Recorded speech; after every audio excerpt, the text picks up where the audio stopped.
기도하시겠습니다. 하나님, 6월 호국보훈의 날에 이번 주일은 순교자 기념주일이 되었습니다. 어느 누구도 눈여겨보지 않았던 가장 비참했던 대한민국에 아버지 뜻대로 귀한 선교사님들을 보내주시고 은혜를 베풀어 주셔서 지금 우리나라가 선진국의 대열에 서게 하심을 감사드립니다. 이 모든 것이 하나님의 은혜임을 깨닫게 하시며 우리는 다시 한번 통일 대한민국을 향해 힘차게 나아가게 하옵소서. 하나님 안에서 편견과 이념도 모두 없어지게 하시며 그저 마귀의 권세 아래 있는 이 땅을 살아가는 가련한 인생들로서 서로 보듬고 기도하며 나아가는 우리가 되게 하여 주옵소서. 오늘은 우리의 험난한 인생 여정을 대변하는 것만 같은 욥기서의 말씀을 듣는 시간입니다. 인간의 모습과 인간의 말은 다 없어지게 하시고 오직 하나님의 임재 속에 하나님의 친히 우리에게 말씀하여 주시옵소서. 감사드리고 예수님의 이름으로 기도드리옵나이다. 아멘. 오늘 이 예배에 참여하신 여러분을 주님의 이름으로 환영합니다. 여러분 반갑습니다. 오늘 말씀의 제목은 하나님은 누구신가입니다. 욥기는요, 욥이라고 하는 사람이 부귀와 가족과 건강과 재산을 모두 잃어버린 이유가 무엇이냐며 논쟁하는 사람들의 이야기를 다루고 있습니다. 욥기서 초반에는 하나님과 사탄 사이에 천상의 논쟁으로부터 시작이 됩니다. 그리고 뒤이어 욥과 그의 세 친구들 사이에 세 차례의 논쟁을 거쳐서 욥의 문제에 대한 하나님의 최종 진단으로 이어집니다.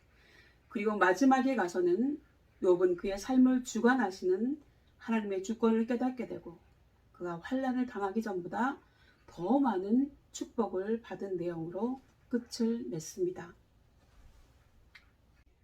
욥이라고 하는 이름의 뜻이 히브리어로는 박해, 미움을 뜻하는 낱말에서 파생되었다고 합니다. 그렇다면 미움을 받는 자라고 하는 뜻일 것입니다. 그리고 아라비아어로는 다시 돌아오다, 회개하다 라고 하는 낱말에서 유래했다고 합니다. 이렇게 본다면 욥기는 미움을 받는 자, 회개하는 자의 이야기를 다루고 있는 책이라고 하는 뜻이 되어집니다. 욥기를 어느 시대 때에 누가 썼는가에 대하여 성경 주석가들은 여러 가지 해석을 하고 있습니다. 그 의견들을 종합해보면 다음과 같습니다. 욥기는요, 4000년 전 아브라함 시대 때 아라비아 북부 지역에 살았던 욥이라고 하는 인물이 겪었던 일들을 모세가 기록했을 것으로 추정하고 있습니다. 욥이 족장 시대인 아브라함 시대 때 사람으로 보는 이유는 아브라함이 175세를 살았지요. 그리고 욥도 그의 수명이 근 200세에 가까이 살았던 사람으로 평균 수명을 볼 때 족장 시대 인물이었을 것으로 보는 것입니다. 또한 부의 측정 기준이 금이나 은보다는 주로 가축의 숫자로 계산하고 있다고 하는 점에서 볼 때 아브라함과 같은 족장 시대 사람이었을 것으로 보고 있습니다. 그리고 욥 시대의 사회 구성단이 역시 아브라함 시대와 같이 족장이 이끄는 한 가족이었다고 하는 점 등을 볼 때 욥은 아브라함과 동시대 때 실존했던 인물이었다는 것을 알 수 있습니다. 욥은요, 하나님께로부터 자녀, 재물, 명예, 신앙, 인격 등 모든 면에서 온갖 축복을 다 받은 사람입니다. 그는 성경에요, 순전하고 정직하여 하나님을 경외하며 악에서 떠난 자라고 했습니다. 하나님이 욥에 대하여 칭찬하신 말씀이었지요. 그리고 그는 그의 자녀들이 생일잔치를 하고 나면 혹시라도 취중에 시련이나 실수라도 했을 것을 우려해서 자녀들 명수대로 번제를 드렸다고 했습니다. 하나님 앞에 속죄제를 드린 거죠. 욥의 행사가 항상 이러했다고 했습니다. 지금 세상에 욥과 같은 아버지가 어디 있겠습니까? 이렇게 순전하고 정직하고 의로운 욥에게 어느 날 갑자기 엄청난 재앙이 닥쳐온 것입니다. 그 까닭이 무엇이었을까요? 그 답이 욥기서 1장 2장에 나와 있습니다. 그것은 욥에게 어떤 잘못이 있어서가 아니었습니다. 전적으로 사탄으로부터 온 재앙이었죠. 그렇다면 하나님은 사탄에게 왜 이러한 권한을 부여하셨을까요? 그것은 아마도 하나님께서 욥을 잘 알고 계셨기 때문에, 자신이 있으셨기 때문에 그랬을 것입니다. 욥의 믿음이나 인내라면 사탄의 시험에 호락호락 넘어가지 않고 충분히 이겨낼 수 있다고 보신 것이지요. 그리고 실제로 하나님의 예측이 그대로 맞아들었습니다. 욥기서 1장 2장에 나오는 하나님과 사탄 사이에 주고받은 대화 내용을 좀 실감있게 의역해 보면 이렇습니다. 하늘에서 천상회의가 열렸습니다. 하나님의 의장이셨고요. 하나님의 아들들 곧 천사들이 회의에 모두 참석했습니다. 사탄도 그 가운데 있었죠. 그때 하나님이 사탄에게 욥을 자랑하고 싶으셨던 것 같습니다. 그래서 하나님이 사탄에게 먼저 물으셨어요. 하나님이 사탄에게 내가 어디서 왔느냐? 사탄이 저는 땅을 두루 돌아다니면서 여기저기 다니다가 왔습니다. 그래서 하나님께서 말씀하십니다. 그러면 내 종 욥을 눈여겨보았느냐? 그와 같이 순종하고 정직하여 하나님을 경외하며 악에서 떠난 자가 세상에 없느니라. 그러자 사탄이 대답합니다. 하나님, 욥이 까닭 없이 하나님을 경외하겠습니까? 그건 다 하나님이 그에게 넘치는 복을 주셨기 때문입니다. 하나님이 그의 소유물들을 다 거두어 가보시죠. 그러면 아마 하나님을 욕할걸요? 그러자 하나님께서 말씀하십니다. 그래? 그럼 내 말이 맞는지 어디 한번 시험해보거라. 내가 욥의 소유물을 다 내 손에 붙이노라. 단 그의 몸에는 손대지 마라. 이렇게 말씀하셨어요. 그러자 곧 사탄은 하나님 앞에서 물러갔습니다. 욥의 소유물을 쳐도 좋다는 허락을 받아낸 사탄은 신바람이 나서 즉시 욥에게 정신 못 차릴 정도로 엄청난 재앙을 퍼부었습니다. 갑자기 스바 사람들이 습격해 와서 욥의 자녀들의 소와 나귀들을 약탈해 가고 칼로 종들을 죽였습니다. 또 불이 하늘에서 내려와서 양과 종을 불살라 버렸습니다. 그리고 이번에는 갈대아 사람들이 몰려와서 낙타, 약대를 모두 빼앗고 종들도 죽여버렸습니다. 그리고 또 그의 자녀들이 함께 모여 식사를 하고 있는데 태풍이 불어닥쳐서 집이 무너지는 바람에 그의 자녀들 14매가 모두 죽어버리게 됐습니다. 결국은 욥의 자녀들과 종들이 모두 다 죽었고요.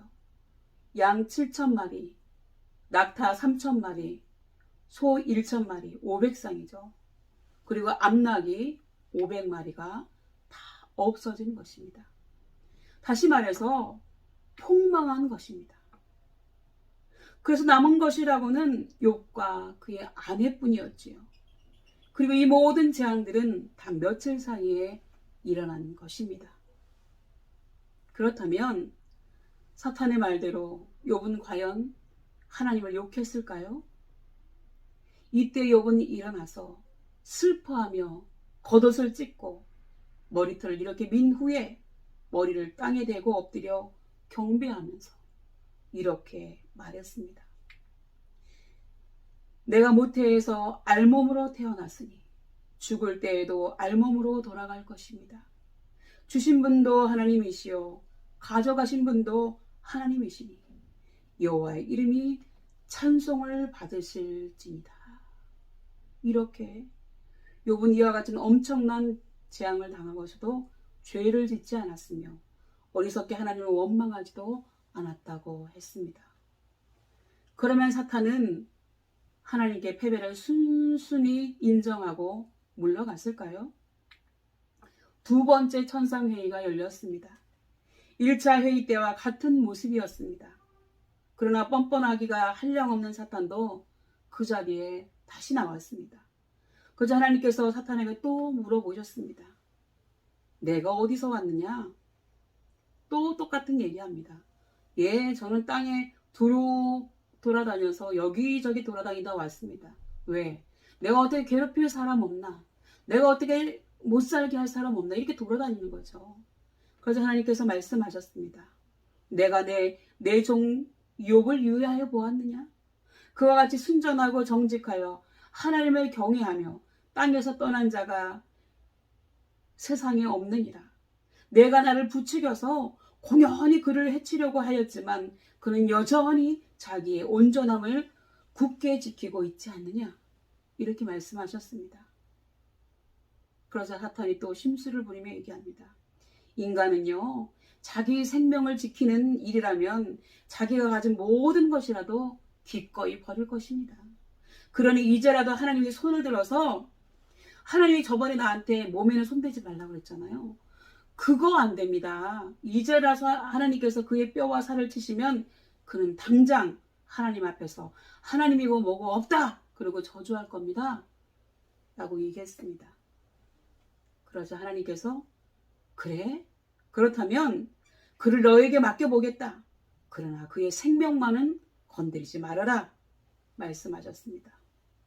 그러자 또 사탄은요, 주님 앞에서 물러나서 곧 욥을 쳐서 발바닥부터 정수리까지 악성 종기가 나서 고생하게 하였습니다. 여기 보면 종기가 안 난 곳이 없어요. 정말로 심하게 종기가 났습니다. 그래서 욥은요, 잿더미에 앉아서 그 기왓장 조각, 옹기 조각을 가지고 깨가지고 그 날카로운 면으로 자기 몸을 너무 간지러우니까 퍽퍽 긁고 있었습니다. 그러자 이 모습을 보고 있던 그의 아내가 그에게 말하기를, 당신은 이래도 여전히 믿음을 지킬 겁니까? 차라리 하나님을 저주하고 죽는 것이 낫겠어요. 이렇게 말하니까 이런 아내의 말에 욥은 이렇게 대답했습니다. 여보, 당신까지도 어리석은 여자들처럼 말하는구려. 우리가 누리는 복도 하나님께로부터 받았는데 어찌 재앙이라고 해서 못 받는다 하겠소. 이렇게 욥은 이 모든 어려움을 당하고서도 말로 죄를 짓지 않았다고 했습니다. 오늘 우리는 욥기서 1장 2장의 말씀을 통해서 다음에 몇 가지를 깨달아야 할 줄 믿습니다. 첫 번째요, 하나님이 보시는 시각과 관점은 언제나 긍정적이라고 하는 것입니다. 하나님은 욥을 어떤 관점, 어떤 시각에서 바라보셨을까요? 욥에 대해서 긍정적인 시각으로 바라보셨습니다. 욥의 좋은 점, 그의 장점을 보시고 그를 칭찬하셨습니다. 오직하면 사탄에게까지 욥을 자랑하셨겠습니까? 하나님은 욥을 평가하시기를 순전한 자라고 하셨습니다. 곧 진실한 사람이라고 하는 뜻입니다. 그리고 하나님은 욥을 정직한 자라고 하셨습니다. 즉 거짓을 모르는 사람이라고 하는 것이지요. 그리고 욥은 하나님을 경외하는 자라고 하셨습니다. 인간이 어디에서 왔는지 근본 뿌리를 알기 때문에 자식이 부모를 공경하듯이 하나님을 경외할 줄 아는 사람이라고 했습니다. 그리고 욥은 악에서 떠난 사람이라고 했습니다. 마귀에게 속하지 않고 하나님께 속한 자답게 의롭게 살아가는 그런 사람이라는 것입니다.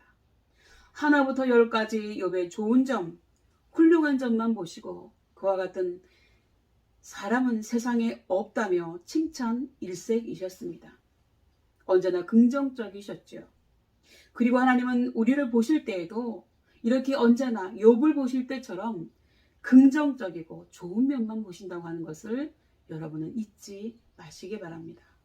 그리고 두 번째로요, 사탄은 거짓의 아비라고 하는 것입니다. 오늘 본문에서도 사탄은 하나님께 거짓말을 늘어놓았습니다. 그의 말이 모두 틀렸음에도 불구하고 그저 변명만 늘어놓았지요.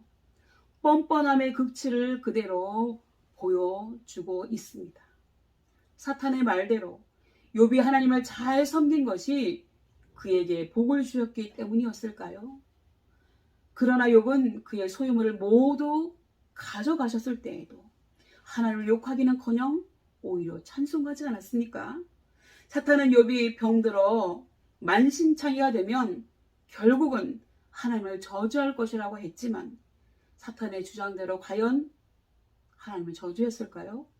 욥은 오히려 나에게 복을 주시는 분도 하나님이시요 복을 거두어 가시는 분도 하나님이시다 라고 하며 하나님을 찬송하며 입술로도 범죄하지 않았다고 했습니다. 여러분, 그렇기 때문에 거짓말하는 사람은 사탄의 자녀예요. 그렇다면 사탄이 자신의 잘못을 인정하고 하나님께 용서를 구했어야 하지 않을까요? 그러나 사탄은 매우 뻔뻔하고 모렴치하고 사악한 존재라서 그런 거 모릅니다. 절대로 사과하지 않아요. 그렇기 때문에 예수님은 위선과 거짓과 형식에 매여서 스스로 의롭다고 하며 반성하거나 겸손하지 않는 바리새인들을 향하여서 이렇게 책망하셨습니다. 너희는 너희 아비 마귀에게서 났으니 너희 아비의 욕심을 너희도 행하고자 하느니라. 저는 처음부터 살인한 자요 진리가 그 속에 없으므로 진리에 서지 못하고 거짓을 말할 때마다 제 것으로 말하니 이는 저가 거짓말장이요 거짓의 아비가 되었음이니라. 처음부터 살인한 자라고 하는 얘기는 뭐냐면요, 최초의 살인이 가인이 자기 동생 아벨을 죽인 거였는데 그 마음속에 사탄이 들어가서 동생을 죽이게 했습니다. 그러니까 최초의 살인자는 누구예요? 사탄이라고 하는 것입니다. 하나님 앞에 거짓말을 늘어놓으며 욥을 괴롭혔던 사탄 마귀는 오늘도 무고한 하나님의 백성들을 괴롭히기 위해서 시험한다는 것을 기억하시고 우리는 깨어서 기도함으로 담대하게 이겨나가야 할 줄 믿습니다. 그리고 세 번째요, 하나님은 우리가 감당할 수 있는 시련만 허락하신다는 것입니다. 하나님이 사탄에게 욥을 시험하도록 허락하신 것은 욥이 사탄의 시험을 능히 감당할 것을 잘 아셨기 때문입니다. 만일 욥이 사탄의 시험을 견딜 수 없을 것으로 판단하셨다면 하나님은 허락하지 않으셨을 것입니다. 여러분, 3톤 트럭에 적재함에 5톤의 짐을 실으려고 하는 운전자는 없을 것입니다. 이렇게 짐을 실으면 사고가 나게 돼 있어요. 그리고 어린 송아지의 등에 80kg의 짐을 싣고 끌고 가려고 하는 정신 나간 농부는 없을 것입니다. 그리고 우리 훈련소에서도 훈련병들이 감당할 수 없는 수준의 훈련을 시킬 무책임한 교관이나 조교도 없습니다. 고린도전서 10장 13절 말씀에 이렇게 말씀하고 있습니다. 사람이 감당할 시련 밖에는 너희에게 당할 것이 없나니 오직 하나님은 신실하셔서 너희가 감당치 못할 시련당함을 허락하지 아니하시고 시련당할 즈음에 또한 피할 길을 내사 너희로 능히 감당하게 하신다고 하셨습니다. 또 예수님께서는요, 세상에서는 너희가 환난을 당하나 담대하라 내가 세상을 이겼노라 고 말씀하셨지요. 그러므로 우리에게 닥쳐오는 시련들에 대해서도 너무 염려할 것 없습니다. 시련을 당할 때 힘들고 괴롭고 견디기 힘들기는 하지만 결국은 우리의 능력이나 믿음이나 인내의 한계 내에서만 주어지는 것이기 때문에 그렇습니다. 바람과 풍랑이 잠잠해질 날이 오듯이 우리에게도 반드시 그런 날이 오고야 말 것입니다. 어느 무명의 시인이 쓴 시에 이런 구절이 있습니다. 힘을 내세요, 그대. 그치지 않는 비는 없습니다. 비가 그치면 아름다운 무지개가 뜨는 것처럼 당신에게도 희망의 무지개가 뜰 거예요. 우리에게 시련이 닥쳐올 때 우리는 내가 세상 끝날까지 너희와 항상 함께 있으리라 고 약속해 주신 우리 예수님의 말씀을 항상 기억해야 될 줄로 믿습니다. 그리고 네 번째로는요, 시련을 잘 견디고 승리하기만 하면 반드시 더 큰 은혜와 축복을 내려주신다고 하는 것입니다. 하나님이 허락하시는 시련은 마치 승진시험이나 진급시험과도 같은 것입니다. 세상에서의 모든 시험의 목적은 대부분 같습니다. 자동차 운전면허 시험을 치는 목적도 자동차 운전면허증을 주기 위한 시험이지 시험에서 떨어뜨려서 운전을 하지 못하도록 하기 위한 시험을 보는 것이 아닙니다. 그리고 학교 입학 시험도 회사 입사 시험도 모두 입학과 입사를 시키기 위한 자격을 확인하기 위한 시험이지 학교에 못 들어가고 회사에 못 들어가도록 막으려고 시험을 치는 것은 아니라는 것입니다. 하물며 하나님께서 허락하시는 시련이나 시험이야 말로 더할 나위가 있겠습니까? 우리에게 더 큰 은혜, 더 큰 복을 주시기 위해서 시련을 허락하신다는 것입니다. 그래서 야고보서 1장 2절 말씀에 내 형제들아 너희가 여러 가지 시험을 만나거든 온전히 기쁘게 여기라고 했습니다.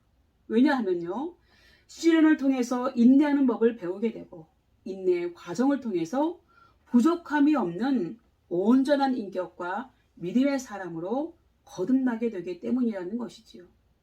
하나님은 우리에게 상 주시기를 기뻐하시고 복 주시기를 원하시는 하나님이십니다. 여러분, 욥을 보십시오. 하나님이 사탄에게 이렇게 말씀하지 않으셨습니까? 내가 나를 부추겨서 공연히 욥을 해치려고 했지만 그는 여전히 자기의 온전함을 굳게 지키고 있지 않느냐. 여러분, 고래 싸움에 새우등 터진다는 말이 있습니다. 그렇다면 괜히 하나님과 사탄과의 논쟁 때문에 욥만 억울하게 희생된 것일까요? 그렇지는 않다는 것입니다. 욥기서 마지막 장 42장을 여러분 보십시오.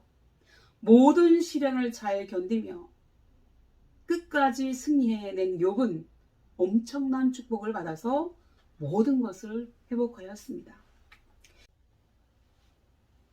여호와께서 욥의 말년에 복을 주사 처음보다 더하게 하시니 그가 양 14,000과 약대 낙타 6,000과 소 1,000결이와 암나기 1,000을 두었고 또 아들이 7과 딸 3을 낳았으며 전국에서 욥의 딸들처럼 아리따운 여자가 없었더라. 그 후에 욥이 140년을 살며 아들과 손자 4대를 보았다고 했습니다. 그는 이렇게 전보다 갑절의 복을 받았습니다. 오늘 말씀을 정리하겠습니다. 욥은 아무 잘못이 없는데도 불구하고 원인을 전혀 알 수 없는 가혹한 시련을 당했습니다. 그러나 그는 부당하고 억울한 시련을 당하면서도 하나님을 원망하거나 믿음을 저버리지 않았습니다. 힘들고 괴로웠지만 묵묵히 참고 견디었고 결국에는 모든 것을 회복하게 되었습니다. 야고보서 5장에서는 욥에 대해서 이렇게 기록하고 있습니다.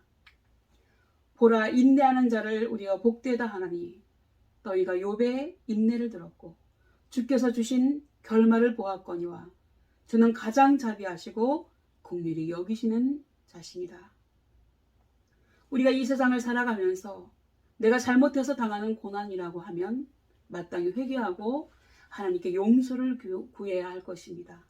그러나 이유를 알 수 없는 시련을 당하는 것이라면 이것은 나의 믿음의 연단을 위한 것임을 깊이 깨닫고 욥처럼 인내하며 주님의 자비와 긍휼을 기다려야 합니다. 그리하면 하나님께서 반드시 갑절의 은혜와 회복의 축복을 주실 줄 믿습니다.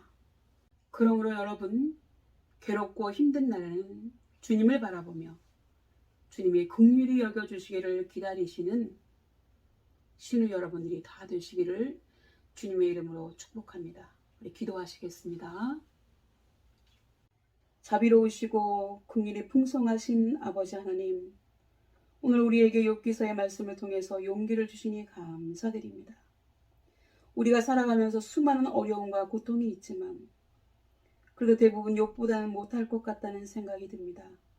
그는 하루아침에 자식들과 모든 소유물들을 다 잃었을 뿐만 아니라 자기가 가장 사랑하는 아내에게도 모욕적인 말을 듣고 자기와 가장 친했던 절친들도 찾아와서 위로한답시고 온갖 모욕적인 말과 지적질을 했음에도 불구하고 욥은 끝까지 하나님을 향한 믿음을 잃지 않고 도리어 하나님께 찬송과 경배를 드렸던 모습을 우리도 본받게 하옵소서.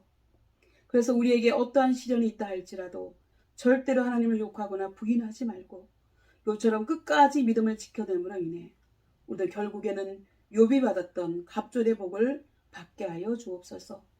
끝까지 믿음의 경주를 멈추지 않게 하옵소서. 감사드리고 사랑과 은혜가 풍성하신 예수님의 이름으로 기도드리옵나이다. 아멘.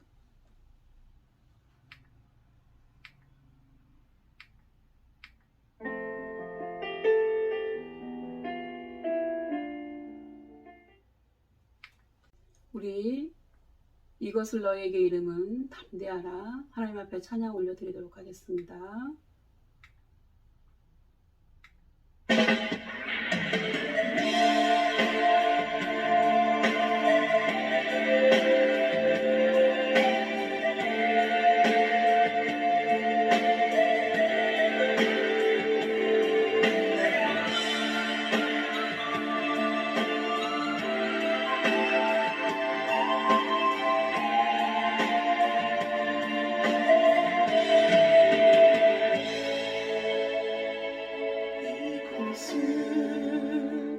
너희에게 이름은 너희로 내 안에서 평안을 영원토록 누리게 하려 함이라. 이것은 너희에게 이름은 너희로 내 안에서 사랑을 영원토록 누리게 하려 함이라. 세상에서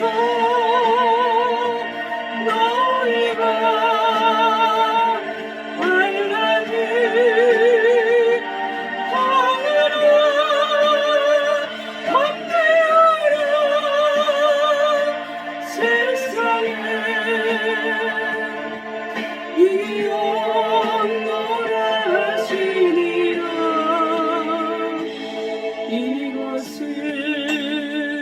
너희에게 이름은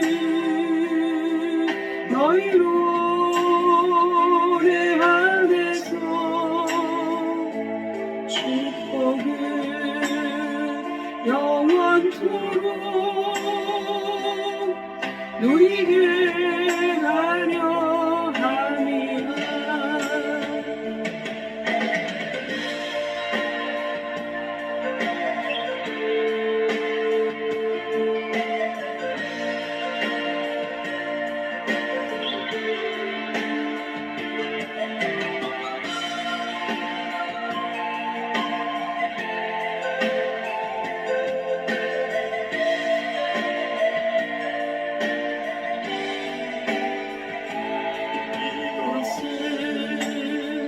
너희에게 이름은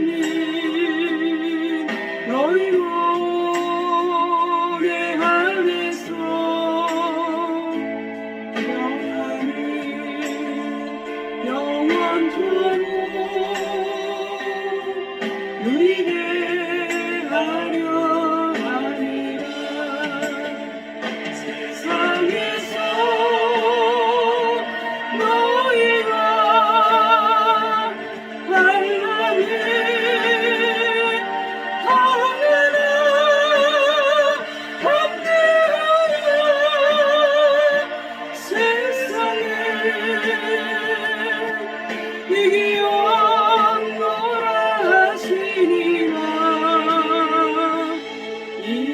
이것은 너희에게 이름은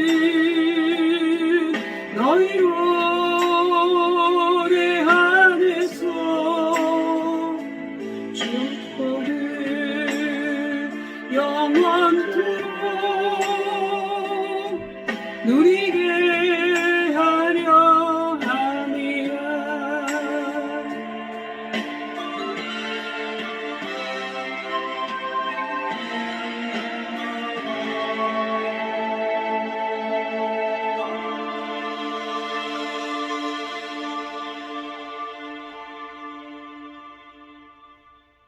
여러분 어떤 일에든지 담대하시기 바랍니다. 하나님께서 세상을 이기셨다고 말씀하셨습니다. 여러분 지금은 헌금 시간입니다. 여러분이 한 달 동안 수고하여서 받은 급여의 10분의 1을 하나님 앞에 11조로 드리고 또 감사한 일이 있을 때 하나님 앞에 감사 헌금으로 또 주정 헌금으로 또 여러분이 감사의 내용이 있을 때 하나님 앞에 감사의 기도 제목으로 또 소원이 있을 때 하나님 이것을 꼭 이루어 주세요. 소원의 기도 제목으로 써서 올려드리도록 하겠습니다. 다 같이 시간을 잠깐 드리도록 하겠습니다.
여러분 기도하겠습니다. 하나님께서 이제까지 지켜주시고 또 한 달 동안 지켜주셔서 너무 감사해서 하나님 앞에 10분의 1을 올려드립니다. 하나님 아버지 이 11조의 예물 받으시옵소서. 또 하나님 앞에 감사하여서 감사의 예물 올려드립니다. 또 하나님 앞에 주일 헌금 올려드립니다. 하나님께서 이 예물들을 받으시고 하나님 나라와 영광을 위해서 쓰여질 수 있도록 하나님께서 온전히 역사하시고 도와주시옵소서. 또 감사의 기도 제목, 소원의 기도 제목 올려드립니다. 하나님께서 이들의 감사를 받으시고 이들의 소원에 친히 안수하여 주셔서 이들의 소원이 하나님 안에서 꼭 이루어지는 역사가 있게 해 주옵소서. 하나님께서 그리하여서 이들에게 복 주시고 함께하여 주셔서 늘 주의 은혜로 차고 넘치게 해 주옵소서. 감사드리옵고 예수님의 이름으로 간절히 기도드리옵나이다. 아멘.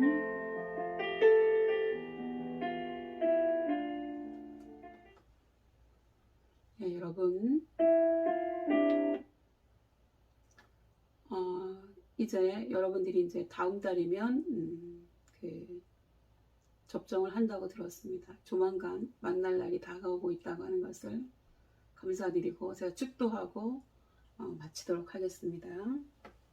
지금은 우리의 모든 죄를 짊어지시고 십자가에서 희생해 주신 우리 주 예수 그리스도의 은혜와 외아들도 아낌없이 내어주신 하나님 아버지의 사랑과 사람들이 고생하며 근심하게 하는 것이 하나님의 본심이 아님을 깊이 깨닫고 끝까지 믿음을 잃지 않게 하시는 성령님의 감화감동 충만하심이 어떠한 환경 속에서라도 말로서도 범죄하지 않고 오로지 하나님만을 찬양하며 나아가기를 소원하고 다짐하고 결단하는 모든 신우들 머리 위에와 우리의 교회 위에 그리고 우리가 속한 대대와 간부님들 신우들 머리 위에 특히 대대장님 머리 위에 함께 예배드리는 믿음의 권속들 위에 지금부터 영원토록 함께 계시기를 간절히 축원하옵나이다.